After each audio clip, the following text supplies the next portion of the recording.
Saudi हुकूमत ने हज पैकेज में इजाफा कर दिया है, जिसकी वजह से बरतानवी आज़मीन को शदीद मुश्किलात का सामना करना पड़ रहा है।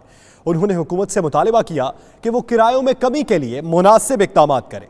हज टूर्स ऑपरेटर्स लीड में नुमाइंदा 92 आसिफ कुरैशी से गुफ्तगू कर रहे थे।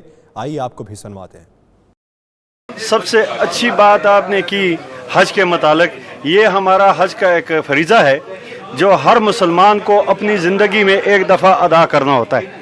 तो इसके लिए जिस तरह हम लोग इस यूरोप में रहते हैं, ख़ासकर इंग्लैंड में, तो इंग्लैंड के लोगों का माशाल्लाह बड़ा जज्बा है और कई ऐसे साथी हैं कि जो हर साल ये हज करना चाहते हैं। हम सऊदी अरब गवर्नमेंट से अपील करते हैं कि वो इस अखराजात में कोई कमी करे ताकि हर इंसान जो है वो अपना फरीज़ा हज अदा कर सके और उनके लिए आसानियाँ पैदा की जाएँ। दो बातें, एक तो है जो हज जो फ़र्ज है वो इस्तिताअत पे है।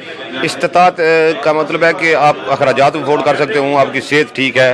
लेकिन दूसरी बात यह है कि अगर 10 साल से पीछे चले जाएं तो हज जो है ना वो तकरीबन 3 गुना महंगा हो गया है। तो इसमें मैं मुतालबा करता हूँ गवर्नमेंट बरतानिया से कि जो हज जो है ये हर मुसलमान पे फ़र्ज है और लोगों की ख्वाहिश है कि ये मुक़द्दस फरीज़ा सर अंजाम दें, तो इस पर नज़रसानी करें, इसको जितना भी लेस कास्ट पे जो है ना थोड़े खर्चे पे करें। हुकूमत से मुतालबा करते हैं कि जो आज के लिए जाएंगे उनके लिए मज़ीद सहूलतें मुहैया करें।